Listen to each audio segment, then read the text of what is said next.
Welcome to the Touching into Presence podcast. This podcast is for people who are interested in bodywork, empowerment, and somatic-based practices. I am Nikki Olson. I'm Andrew Rosenstock. We are certified Rolfers. Collectively, we're trained in various movement and bodywork therapies with an emphasis on somatic awareness and client resilience. Through conversations, our goal is to share and explore mind-body paradigms to offer empowerment possibilities. We are grateful to be in conversation with Michael Polon today. After almost 20 years of study, Michael still has the same beginner's excitement when it comes to exploring the art, science, theory, and practice of Rolfing. Through consistent study and continuing education classes with Rolfers, as well as with physical therapists, chiropractors, psychotherapists, and movement rehab experts, Michael learns more about what is possible with this work each year. His enthusiastic curiosity of how people and their bodies behave fuels his passion for understanding how anatomy, physiology, movement, posture, pain, and healing potential all come together with this work. Michael's so easy to talk to, and each conversation I have leaves me both wanting more time with him and also more time on my own to digest the richness. So with that, let's begin our talk. Hi, Michael. Hi, too. Well, do the redo. Or we could just go with it and explain why we're laughing. Yeah. Because we're fun people. Yeah. And we've been having fun for the past few minutes before this semi-official start. Yeah. Yeah. So, Michael, thank you so much for joining our podcast. It's been great to know you. You were one of my first teachers back in, 2002. And then I've had the pleasure of being in the classroom with you, teaching the basic phase 1. And I would love to hear a little bit of your journey with how you got to maybe how you found Rolfing, found yourself teaching, and just kind of the journey you've been on for the past decade and a half. Sure. Thank you. Thank you for having me. It feels sweet to hear some of those nice words come from you after, 18 years or so of knowing each other. So let's see, I first entered this Rolfing world as a client, and it would have been about 23 or so years ago. And then while I was living in Boulder, ironically, I lived across the street from the old Rolf Institute. And it wasn't until about 5 or 6 sessions into my original 10 series when I asked my practitioner, where do you go to learn this stuff? And they said, the Rolf Institute's in town. And I said, oh, is it like a big green building on 2nd and Canyon? Because I live across the street from it. And I always wondered what was going on with people walking around in their underwear up there.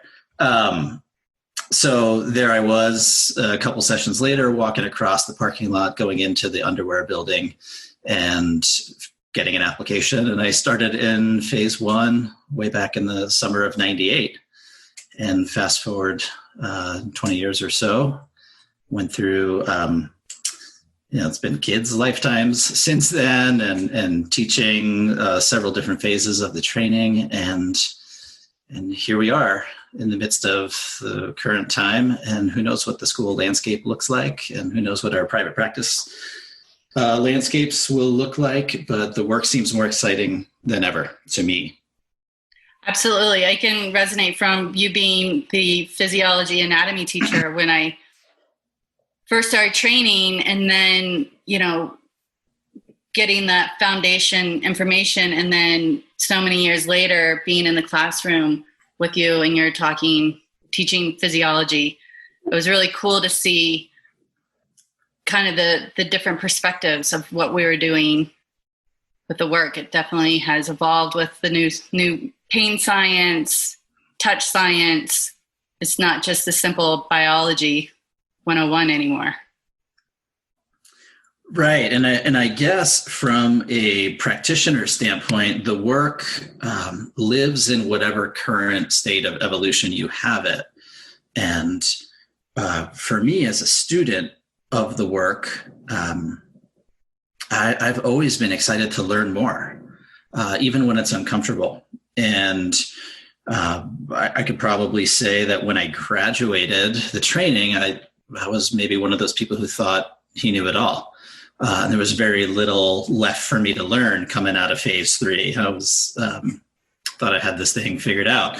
And then the more I practiced in those first couple of years, the bigger and scarier the field of knowledge that surrounds SI seemed. And it was like, wow, I'll never know anywhere close to enough of this. So I pursued my first few passions in it, which were heavy in the biomechanic world, and then studied visceral work quite a bit, started looking at the neuroscience of the sort of psychobiological taxonomy or something to that effect.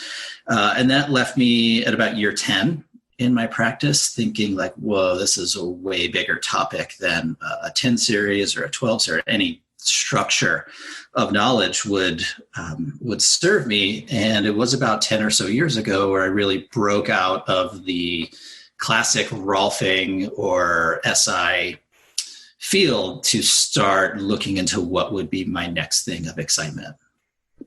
I'm curious what your definition would be classic. I know, like, one of our earlier episodes, we had a conversation with Jan Sultan, and one of my things that I have always felt is Rolfing doesn't have to be painful, even though that's a reputation that we have. And one of my first practices was in Aspen, Colorado, and I put in, this is back when you advertised in newspapers, and I put an ad in the newspaper and said Rolfing doesn't have to be painful. And I got so many phone calls, and they're like, wait a minute, I've wanted to receive Rolfing, but I just never wanted to experience that pain. And so, I mean, that opened up a great practice for me. And then being in Boulder, coming back after, a practice in New York, and then now here in Boulder, being where the Rolf Institute started, you feel like there would be a ton of people who would really understand what Rolfing is. And why I brought up this conversation up with Jan again was I was running into people who are like, whoa, I don't want to experience Rolfing. It's painful. Or I don't want to experience Rolfing because I don't want to have a mental breakdown. I don't want to start crying. And I'm like, wait a minute, there's a whole lot of experiences in between that. So I'm curious of what your idea of a classic identification of Rolfing is, because I think there's so many interpretations out there, which is a good thing and then also kind of a bad thing for the lack of clarity. Yeah, I think if the question is what's my take on what classic SI is, boy, it feels like a hard thing to answer. The thing that seems the most common to me across different practitioners I either study with or having classes or chat with would be a framework in which the work is delivered in a I'm going to change your body type of format. And whatever that looks like, in whatever sequence, whatever techniques, whatever level of pressure, that me change you idea, that's what I'm kind of referring to when I talk about that classic ideology. The things I've been excited about and passionate to study in the past 10 years or so are all very much opposite of that. And my experience has been many folks will talk about how, they never work on people, they work with people. And then a few moments later, they talk about how they're working on a thing. This hamstring, this tendon, this other thing. So that's my idea of what classic work looks like. Working on as opposed to working with. And school aside, or whichever decade or whichever teacher aside, it's what's the target of the work? Is the target a tissue? Is the target a capacity? Is the target an experience? Or is the target unknown, but just this willingness to co-journey with someone and to see what happens next? So I get more interested in the latter part of that list than, fooling myself into thinking that I'm touching one specific tissue and I can measure, millimeters amount of change through lots of different layers. So can you talk a little bit about cultivating a co-journey? I really like how you describe that, because I feel like that is a big part of what we're doing. But often our clients aren't necessarily seeking a co-journey. They're coming because they're in pain, or they heard that Rolfing helps release trauma, or they're coming because they don't necessarily want to do the work. They want someone to do the work for them. Sure, I agree with all of those, and my practice probably for the most part reflects those three interests by and large, and maybe some others that are related. What I think is helpful and maybe even essential with any positive relational experience, whether it's a date or a classroom or the therapeutic context, is to have really clear expectations and actually to be able to connect over those expectations. So the biggest problems in my clinical world come about when we're a session or two or three down the line, and there's been this like unspoken expectation that I'm supposed to be the person who fixes someone, and I'm trying to do something else. And my client's expecting one thing and I'm expecting something else, and there's never any connection over it. So regardless of where I put my elbow and which direction I push and whether I do a upper session first or a lower session next, it's almost like, how have we connected over what is the context of what we're doing? What are we going to do? How are we going to do it? Why are we going to do it like that? And making negotiations and agreements around how do we get our clients' goals met. So I in some ways I care less about what we do and more about how and why we're doing it.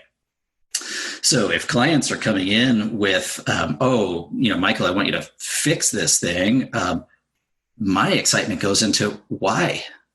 Like what's on the other end? If we get it quote unquote fixed, what does that afford you? What would you do differently? What capacity are you looking for? So that's the bigger question I have. For years, I probably would have jumped right into the rabbit hole of, ooh, yay, I get to fix this thing. I learned in this one class that thing's always broken if it's something else on the other side of the body, or it's on some diagonal relationship or something. So more and more these days, I'm much more into unpacking what people's experiences of their bodies are. And why they're coming to me is critical. So critical to unearth, right? We want to make clear negotiations and agreements around that. And there have definitely been times, not too many, but there have been times where people are saying, no, I just want you to take the reins. I want you to fix it. I don't want to do any of the work. I don't want to talk. I don't want to move. I just want you to do it. And I've said, I might not be the right person. This might not be the right fit. So that's the important piece, I think, is making sure the expectations are clear and that there is equal engagement from both sides. I think if you haven't already, developing a class for that for SI and beyond would be great, because I'm listening from my own experience and being like, oh, that's where I've gravitated towards, but I don't have necessarily the experience or the nuance on how to do that. And so what I find is sometimes I get people and I can get that.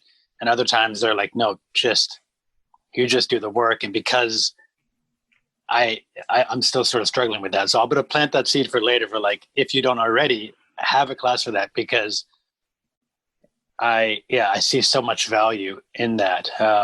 And it's funny when you came and you taught the one day for us, what I remember, I wasn't ready to hear it at the time, probably because it was phase one and I didn't really know what Rolfing really was. And I had other previous belief systems, but I left your class being like, maybe is the answer for everything, and being really upset with that because I was looking for answers. And then flash forward, a year or two later, being like talking to people and being like, yeah, maybe, because I had more of that experience. So I'm very grateful to you after the fact.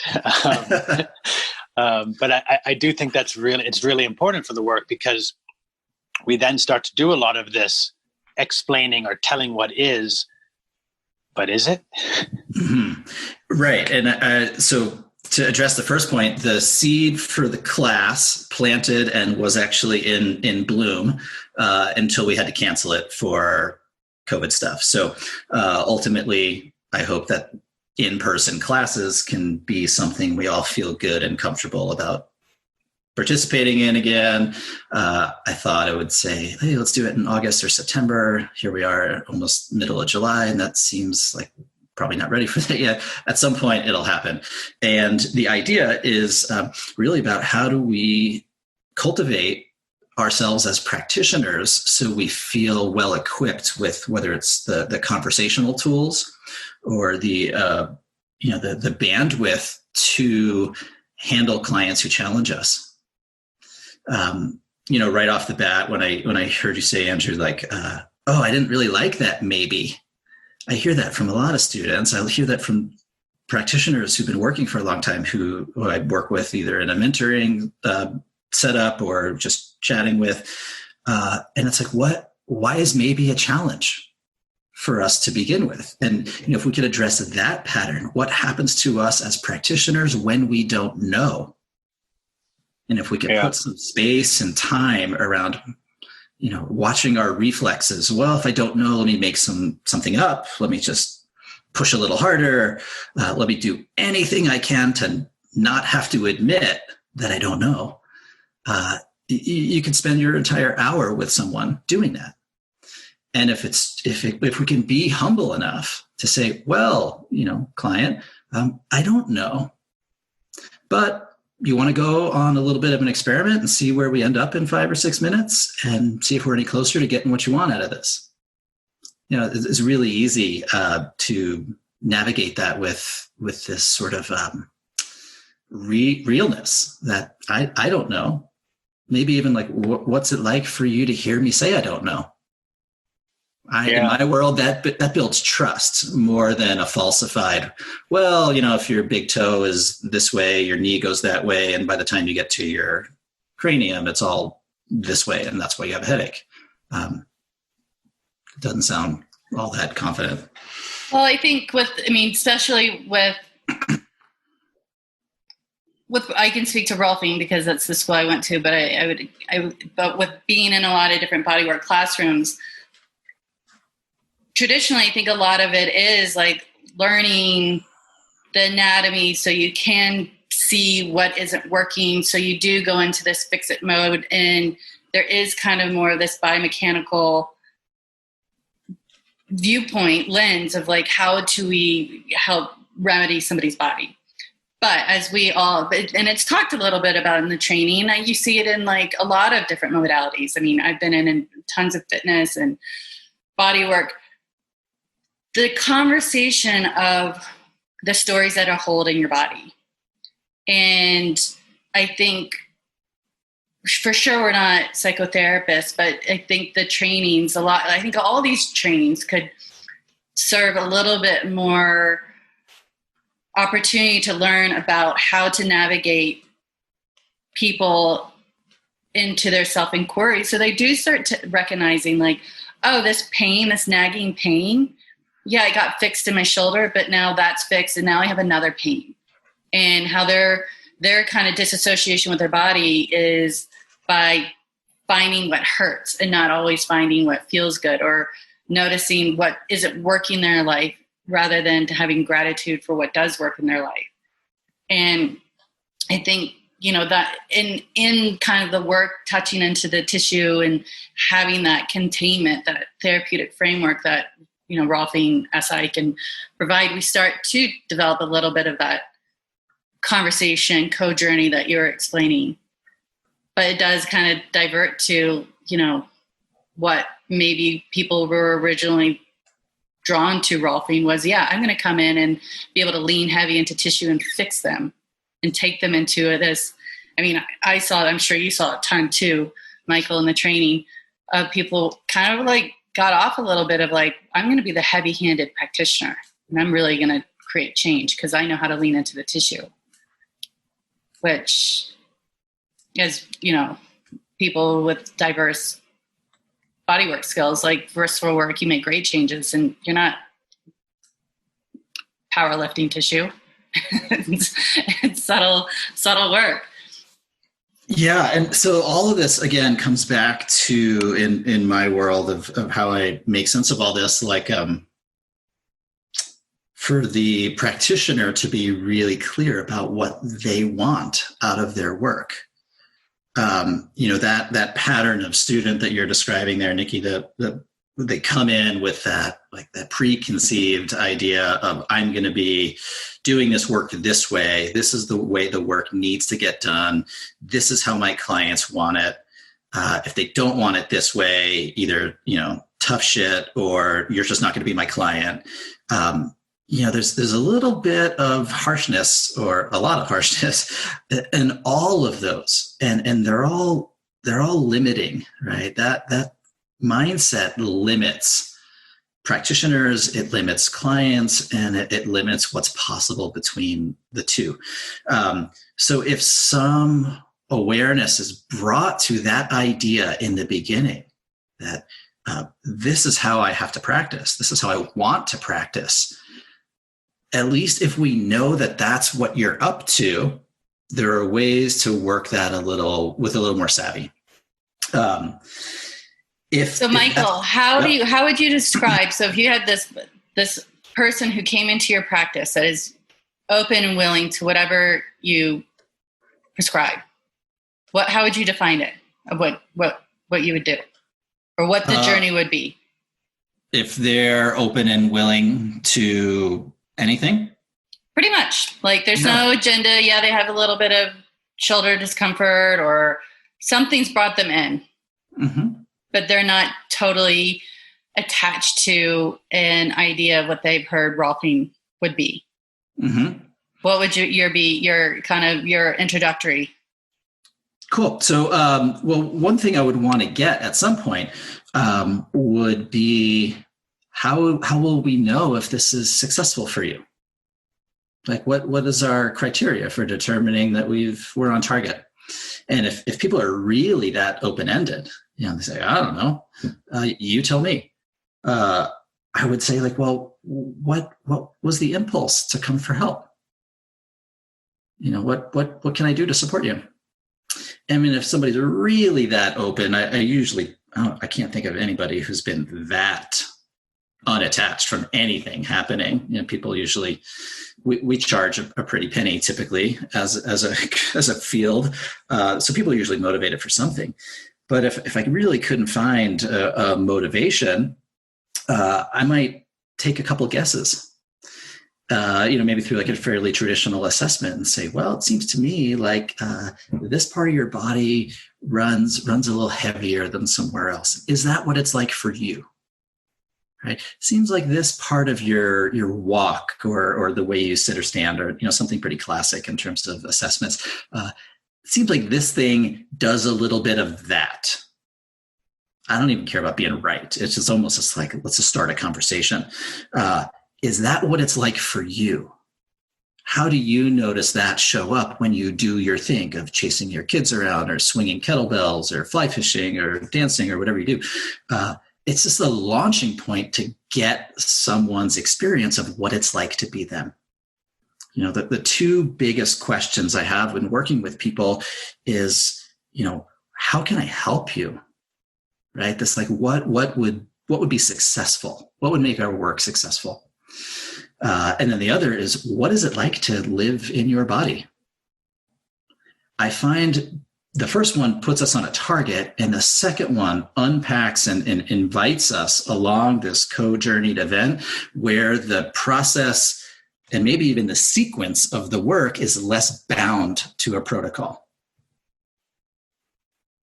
So that's what I've worked hard in my own practice. I've made tons of mistakes along the way. I'm sure I've done this very inefficiently.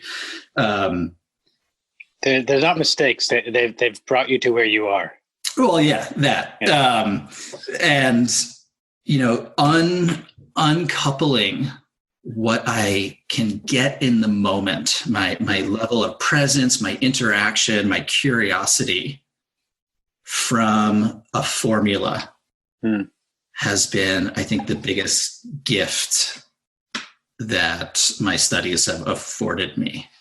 So I really like that. And I'm kind of worried now because I'm worried afterwards I'm going to sound like the biggest kiss ass. But it's just that I'm in a very similar place where I am. And what I'm sort of curious about is, because I've moved into much more, less about hands-on and more about building self-inquiry through other somatic or meditative practices. But because of that, I can't get my sessions to an hour. Like if I'm lucky, 75 minutes, but because so much of my sessions are about trying to help that person feel or become more aware of all that stuff. I don't know if you have any similar thoughts on that, or if you're just, the first thing that gets my attention is what is it about an hour that is necessary to target? What? Yeah, just because it was at one point it was taught by that was one of the things is you should be doing these sessions in an hour, and so just more because of that. I had imagined Rolfers, SI practitioners, this sort of somatic exploratory practitioner type of this type of field hovers anywhere from 50 to maybe even 120 minutes in terms of session. As long as the expectation is clear on the front end, I don't think anywhere in the 60 to 90 minute range seems outlandish. I mean, that sounds totally fine. There does seem to be a point of diminishing return for people's nervous systems to keep learning. Sometimes that happens at 40 minutes. And then you just need to fill the time to make them think that they got their whole hour of support. But you could really see that the apex of the session happened, and adding any more is just overflow. Sometimes people are so spongy, they can just soak up more and more and more and more. And I have clients who I do 2-hour sessions with, and they're with it the whole time. So that's the curiosity I have. It's like, why only 60? Is it convenient? So it's more or less, actually, I'll dive a little deeper. Just what my belief is, it's because I was taught by the end we should be doing this in 60, and it becomes out of my own insecurity, basically, of, well, I'm taking this time. I'm therefore not good enough according to this. And what I'm hearing from you is like, no, you're doing what you're doing, that you don't actually need to have it in that. And just like that, swaha, it's all good. I would say, if anything, I prefer having 75 over 60 minutes. And especially if you're going to do this somatic inquiry stuff, a lot of that is slow.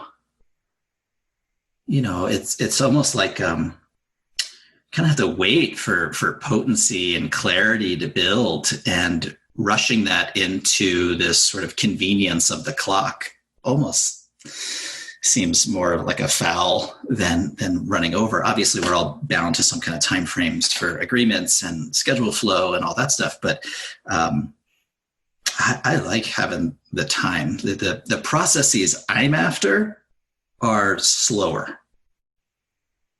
So, and I love that you own the insecurity around, well, I feel like I'm bad at this or something if I can't get it all done in X amount of time. Yeah. Well, my therapy's done for the day. I'll send you a check later on. Okay. So, Michael, I would like to dive in a little bit more of how, again, in your session, so if you're kind of challenging the classic paradigm a little bit of what classic Rolfing can be, what are your sessions looking like if you're holding into this question? So maybe a little less 10 series driven and a little bit of like, what is it like to be in your body? So you're clearly, I'm guessing you're still holding a touch session. It's not talk therapy. For sure. Yeah. And I don't necessarily think of it as like a challenge of anything. It's more like it's just my interest lays outside of the what to do and where to do it.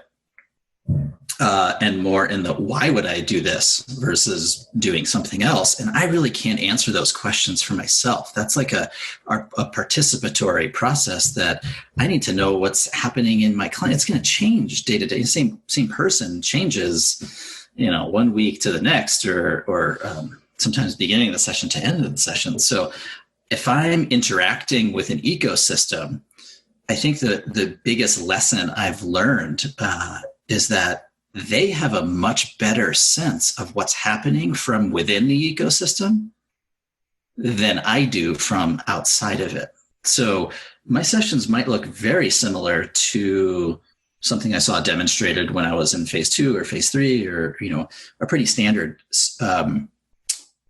procedure. But the way I'm interacting is very different over the last few years than it was the first 15 or so. Again, it's all coming from that idea of that I'm not working on these structures. In fact, they're not the target of what my work is in my head. The anatomy, the layers, the terrain of the session or the series or whatever, that's just an access point to my client's experience. And I can access it with touch. Usually that's what they're expecting. I can access with movement, with breath, their internal awareness. These are all sort of different arenas that the experience of being themselves play out on. So touch science there's a little side shot, there's a little detour into touch science here that I think is really fascinating. It borders on the potential of being a little dorky, but it's pretty cool to reveal. It's been cool for me. We like dorkiness. Dorkiness is us, so it's cool. Sweet. So when I was trained, what I heard and what I understood was that our elbows and knuckles and hands and fingers were either differentiating layers, like actually creating a separation where there was something adhered, we're like replacing something that was like too lateral, we're moving it now so it's more medial. It was shrunken or somehow coiled on itself, and we're like lengthening it like a telescoping tube or an accordion opening or something like that. That the target of the tissue was anatomical change. The more research I've done from outside of the world of SI, and it was a slow and painful process, the years of that have led me and my confidence more in the fact that what we're changing is the physiology as opposed to the anatomy. So we're changing how sensitive things are. We're changing how well mapped things are. We're changing whether the tone is reflexively being driven high with high tonicity and muscle contraction, or if we're calming some of that down. And any of those have the potential to create an immediate change in how our body feels in the moment. So we might feel pretty constricted somewhere, and all of a sudden we see it pop into lift. Like, did we actually lift stuff? Probably not. Maybe. I don't know. What I'm more interested is, how did our touch or our guidance with movement or this sort of directional imagery, how did we change someone's experience of themselves? That change can happen immediately. And it explains why movement work works so well. So without changing any anatomy at all, we can make, significant change on how things feel as opposed to how things actually are. So that takes me in my strategizing of the work away from like, I want to change their stuff, which is kind of how I was, working when I graduated, to I want to help them assemble new awareness and potentially even meaning of the data their body's giving them that shows up as a lived experience. And that has so much more of my excitement these days than trying to, reconcile the ideas of, am I on this tissue? Can I really change it? What else is happening? Does that, what I feel, change what, explain what they feel? And this is lots of gray area there. So are you, I'm going to paraphrase and correct me if I misinterpret. These are all ways of building awareness in the client via various methods, whether it's movement, whether it's touch. I mean, even if we're going deep or not, we're still touching, and we're theoretically bringing sensory awareness into the body, which may or may not have been as aware there. So you're seeing these all as tools for creating greater awareness in your client. Is that more or less? Yeah, I think you're right on there. And I also think it would be helpful to specify what levels of awareness. So one way to look at this would be kind of an unconscious element where it's really about chemical excitability. Another one would be this sort of partial awareness, this phenomenon of like, pay attention to the way your shirt is touching your back skin. It's like we weren't paying attention to it, but we can if we choose to. And then there's a super conscious awareness that we have pretty, readily have accessible to our experience of, thinking and ideas and emotions and things like that. So I think touch, if we just stay in that genre instead of the movement and the other stuff, touch affects unconscious reactions and chemical excitability. Touch changes our partial levels, this partially discriminate part of our awareness, and our ideas of whether it's expectations or touch or thank you, Andrew, for your elbow in my piriformis. That's what I needed. And, that has a tremendous potential to change whether something hurts or how a leg swings or how, gravity is flowing through left side versus right side. I have a related question, but it might not seem related, and you don't have to answer this, so don't feel like you're on the spot. Do you have a meditation practice? I do. Okay. Do you find that actually helps what you're talking about, or no relation or unsure? Helps which piece? Let me make sure I get it right first. Whichever piece you feel it helps or it doesn't help. I mean, I think I'm thinking more about just awareness as a whole, whether the three that you mentioned or other, more or less that is how my mind is picturing it, but my mind is limited as well. So maybe there's another way that you see it as. So let me try this and we'll see if this gets in the ballpark of your question. What I believe our work to be is a bit of an intersubjective meditation. And I know that's a lot of fancy syllables there, but what I mean by that is, at least the way it gets implemented in my office, is that I'm on my own trip with what I'm experiencing and what I'm listening to and what I'm tracking in my client and what I'm tracking in myself. My client's on their trip. They're hopefully tracking this. They're not checked out. It's important for me to keep everybody present, and whether that's quiet or verbal doesn't matter, but at least present. And then it's like our two meditative systems are relating somehow. And I don't know if it's a new idea for people, but I certainly spoke to a lot of old-time practitioners who talk about how modulating their own nervous system creates oftentimes immediate and profound change. The touch doesn't change the vector, the pressure, none of that changes, but just detuning or expanding, or this idea of feeling your backspace or things like that, altering the practitioner's locus of attention changes the other system to which it's relating. Yeah. So in that respect, meditation seems like a good exercise for practitioners to be able to make room for all of these different layers of information. Nice. So I don't know, does that answer or get close? Yeah. I mean, I had my own experience, and I wasn't necessarily looking for validation of my own experience. I was looking for more other input, and what you were saying made so much sense in my mind.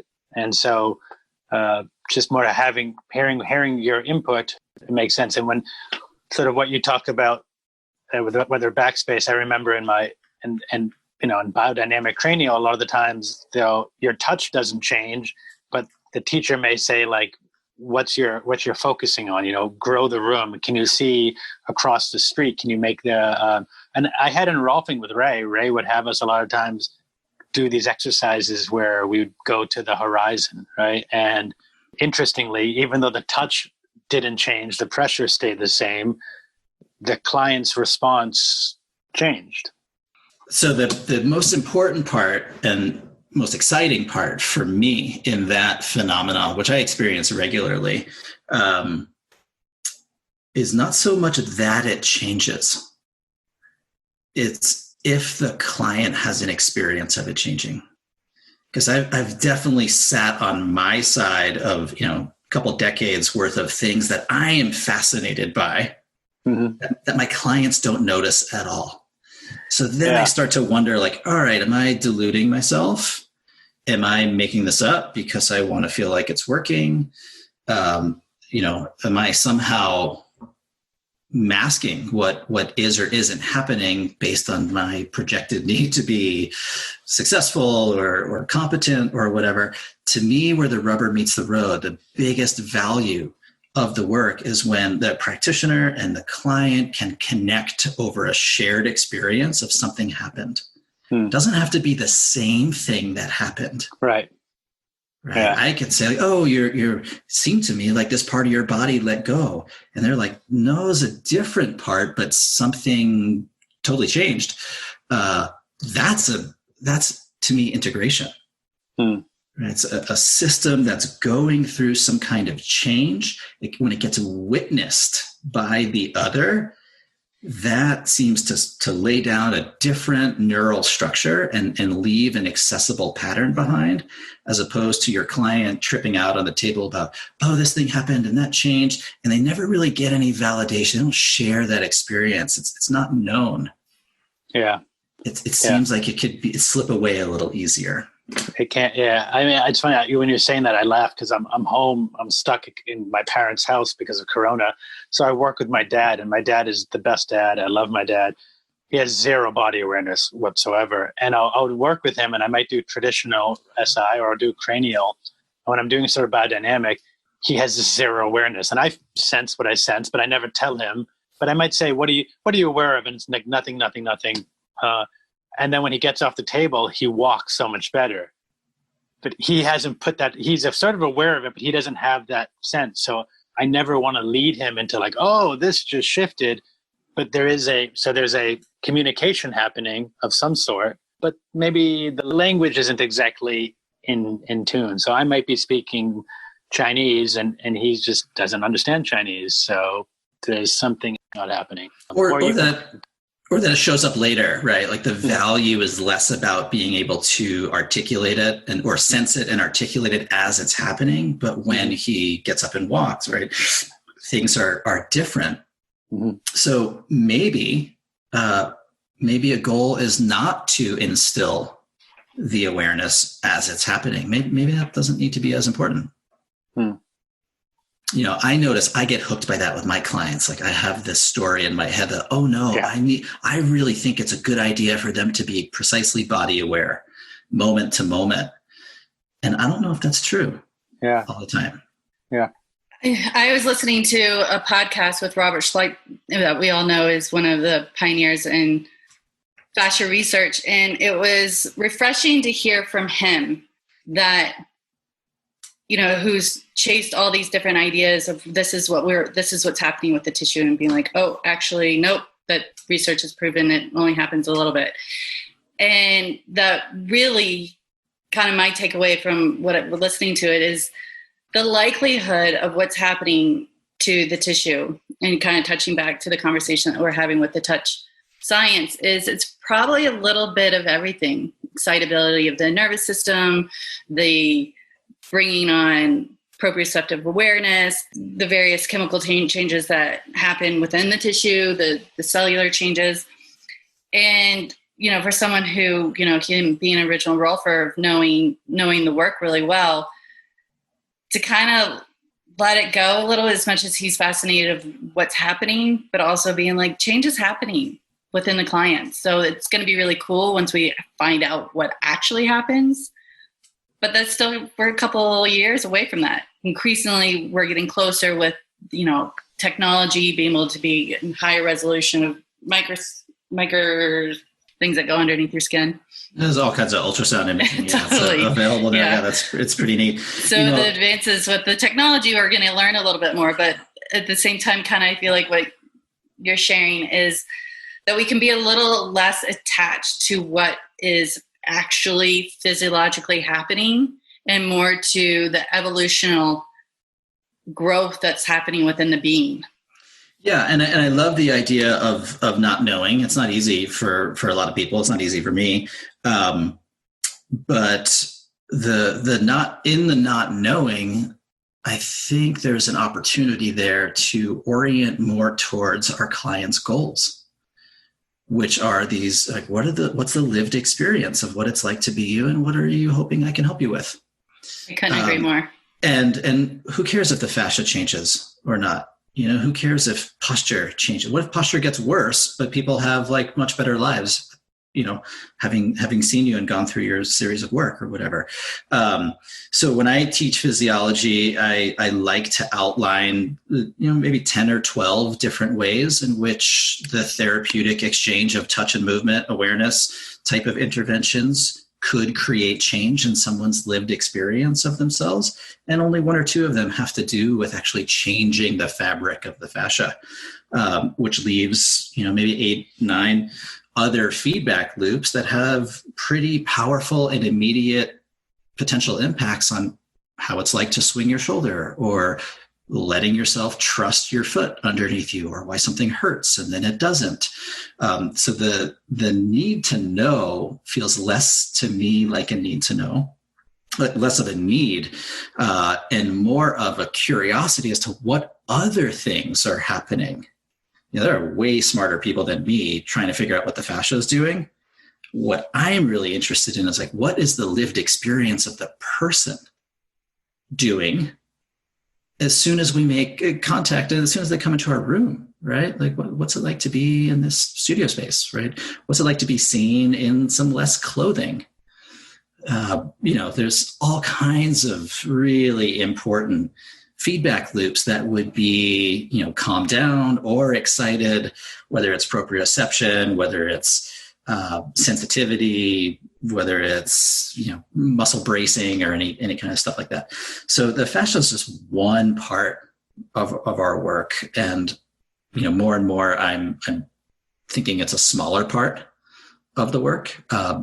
Whenever I look at and study the new stuff that's coming out from either the research congresses or a lot of the output, whether it's videos or articles or whatever, the fascia almost never gets talked about without the nervous system also.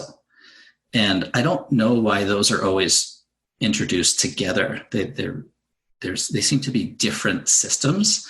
The fascia is where a lot of the nervous system is, but if you study how touch changes neurons, it's really pretty fast. It's like the fascia doesn't have to change at all, and you'd still have all of these, crazy, impactful processes happening.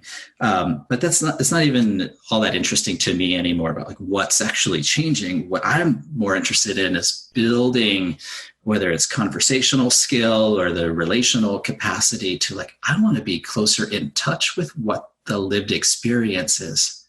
And I don't want to bind that to, it has to be because of the fascia change, or it has to be because of this neurotransmitter is doing something different. Like it doesn't seem to add too much to my sessions to really study that stuff. I like it, it's fun, but I'm also seeing it's not as therapeutically valuable for me.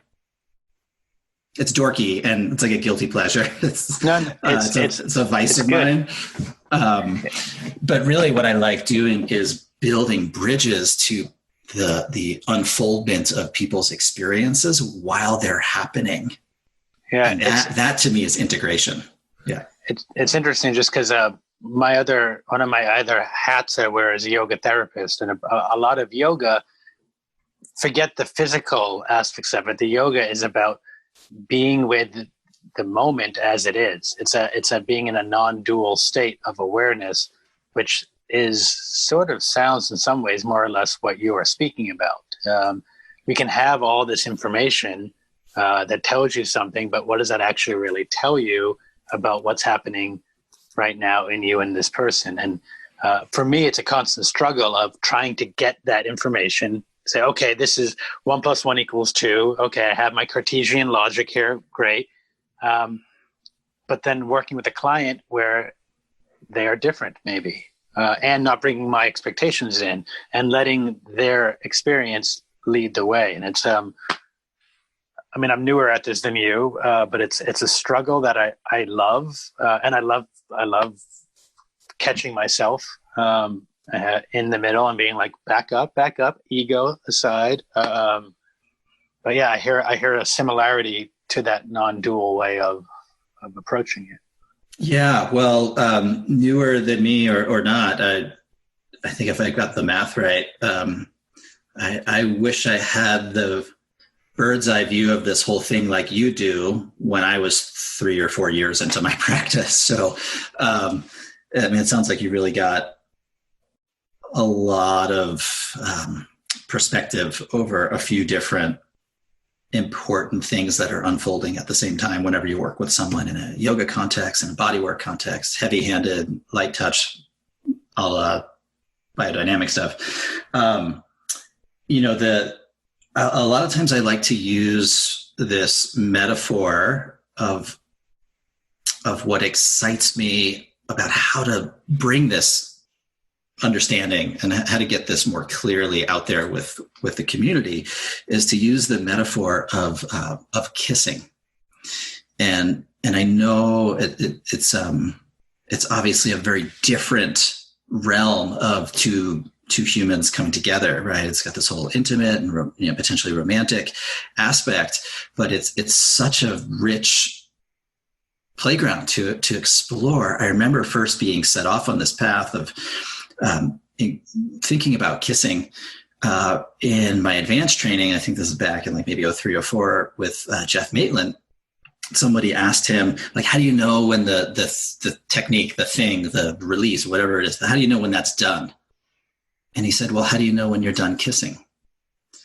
And we all got it, right? There was like all 16 of us were like, oh, we get that. And it stayed in my head as something that I wanted to explore more. And it was recently where I was listening to someone who I like to study from with a podcast thingy. And he talked about 4 ways of like looking at an experience of like kissing. And I think this has a lot of overlap to what it's like to receive body work. It's intimate in a different way. We can explain the math, right? You mentioned Cartesian. It's like we can explain the logic and the X and Y, and we could draw out and plot out the geometry of what happens when people kiss. And then we could talk about the sort of style in which people use to kiss. And then we could talk about what it's like to kiss or be kissed. And then you could actually talk about what it's like to kiss someone else in this moment and discuss that together. And those are all 4 very different levels of experience, right? The what, the how, the what it's like, and the relational piece. And the thing that I was really hoping to bring to this weekend retreat / workshop thingy that we had to cancel was how do we get clear on those different ways of orienting to an experience. You put your elbow here and you push this way for that long. Well, you do it in this kind of vector and you set up your body this way. And now you want to ask them what it's like. And now you want to ask them what it's like, but also what's it like for you? What's happening as the practitioner? And are you feeling insecure? So I'm pushing harder to really make sure they feel it. Am I uncertain if I'm in the right place? So I keep jumping around. Am I thinking 5 moves ahead because I was told to always have a plan, right?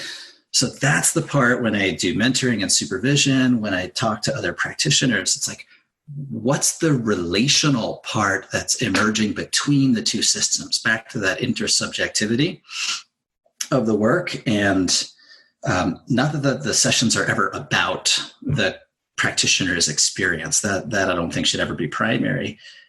But I notice my experience is that I'm impacted by the work that happens. And when I ignore the impact, I also fraction off my awareness.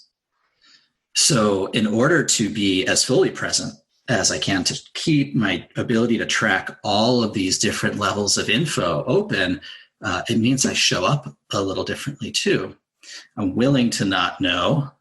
I'm willing to let my client's experience lead the way a little more. And I'm willing to not have everything resolve in a session. Maybe we get to 75 minutes and it's not perfect. I'm really trusting all these things. Like you said, they're not mistakes. They're just stepping stones on the path. Yeah. So I realize I covered a lot of bases there, but hopefully that makes sense.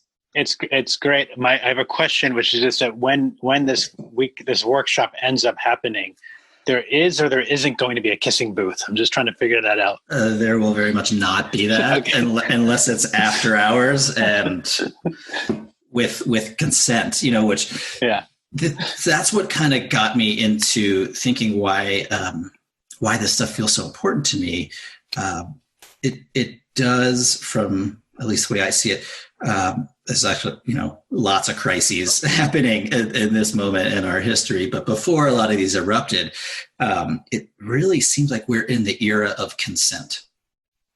And whether that shows up in, appropriate workplace behavior or, the romantic world, or even like how we touch people therapeutically, having some kind of clear expectations and consent, and that leads to enrollment and engagement, is like probably the best way to open up a nervous system into healing.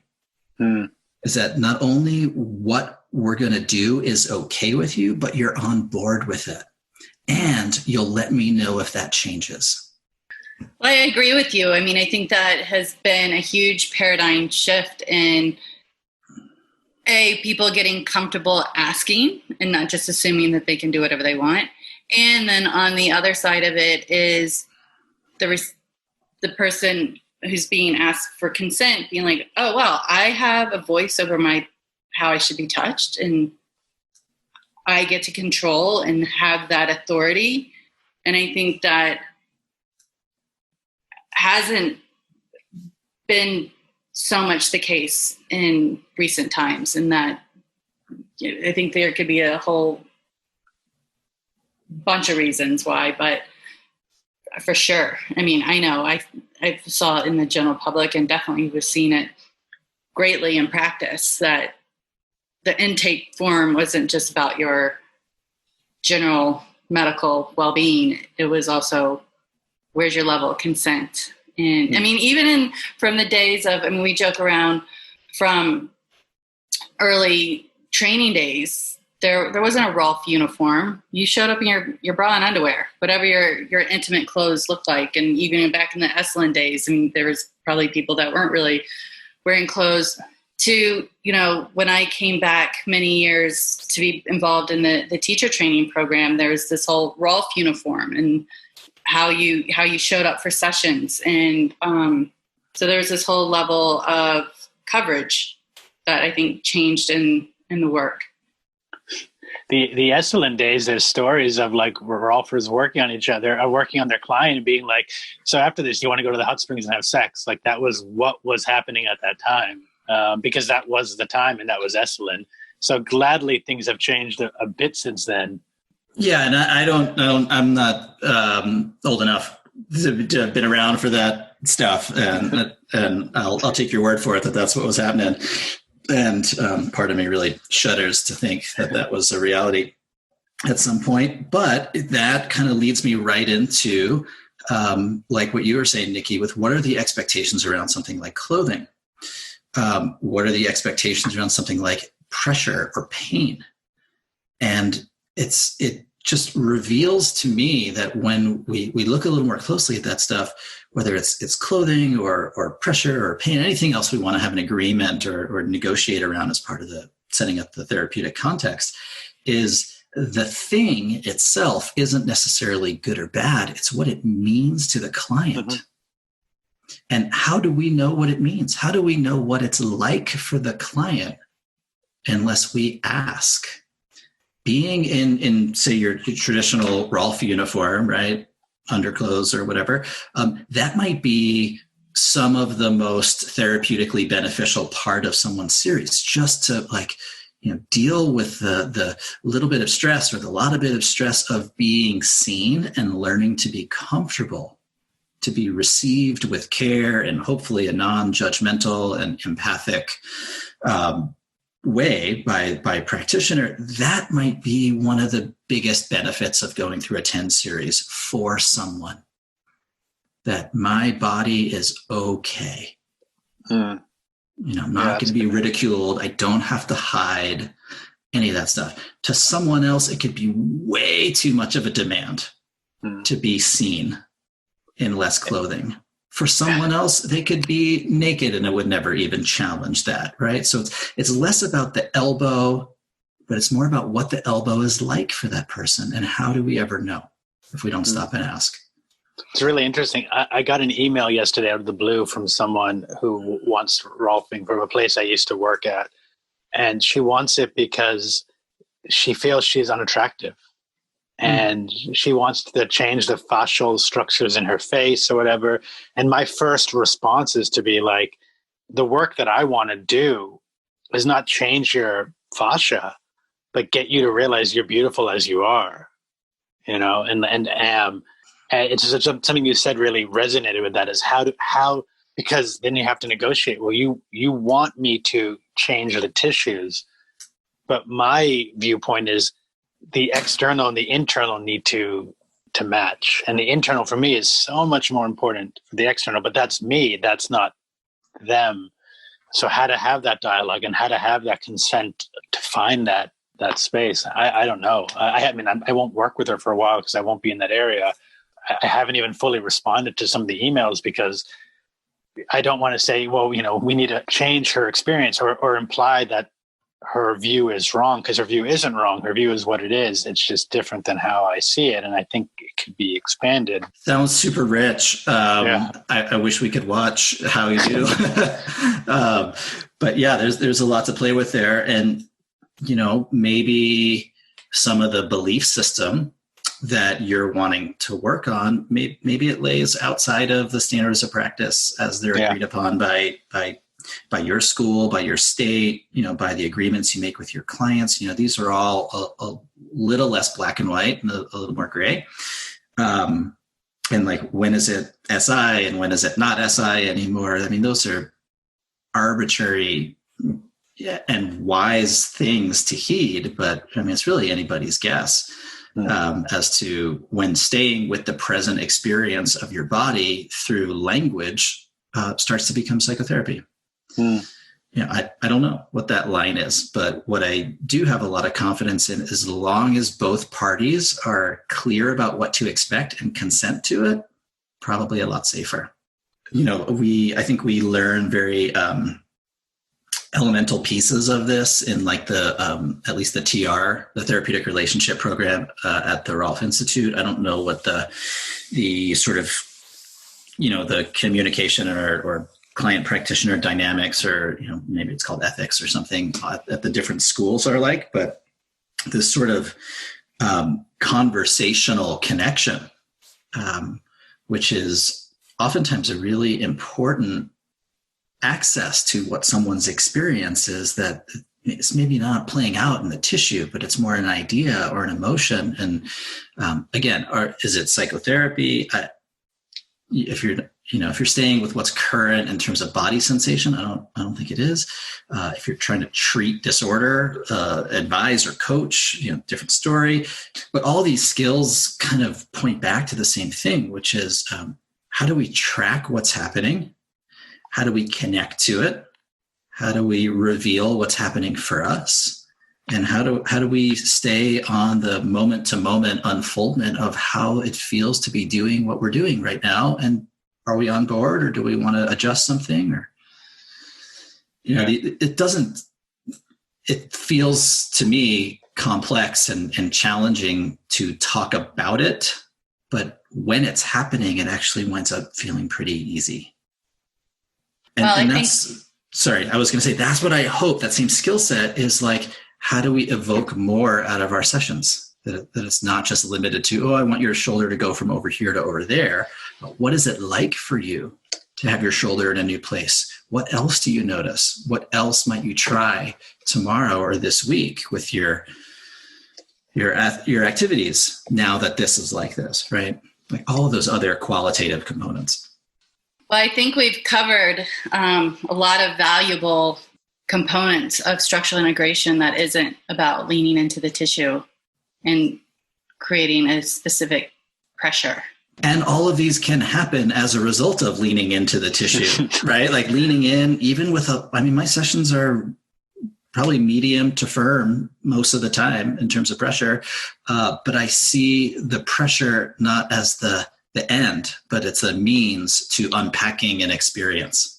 Right. I think that this conversation has been really great to illuminate that the different inquiries and processes that come out of a session. And I hope it's helpful for any listeners that are still only knowing that structural integration looks a very specific way, a historical reputation way, and that there's a lot more to it than what is generally well known.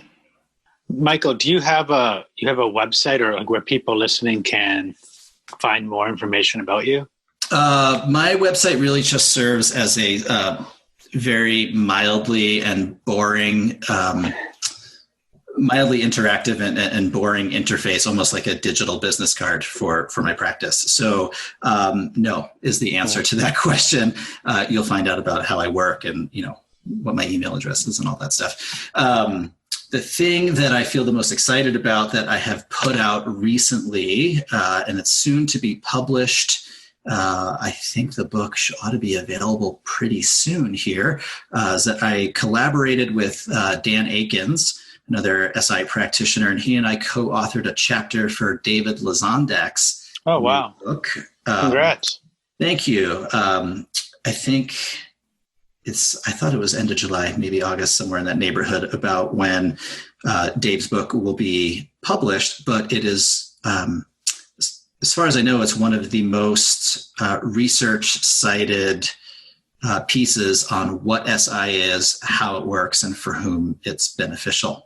The bibliography in the chapter alone, I think, has about 20 or so citations, all of which are interesting reads in and of themselves. And what I love about it is that while it's for a medical textbook on fascia, we really don't look in the article too deeply into what's happening in the fascia, but what's happening in the lived experience when we intervene with touch, movement, and embodiment approaches.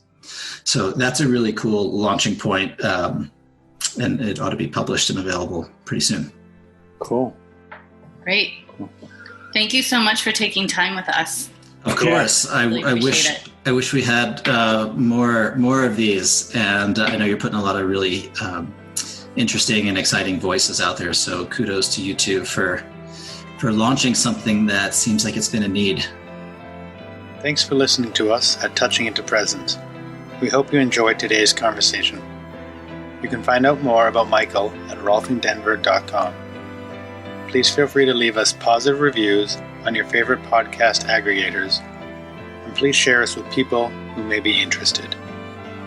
We do this for all of you out there and hope we're making a difference in your world. We look forward to hearing back from you and seeing you on our next episode of Touching Into Presence. Bye-bye.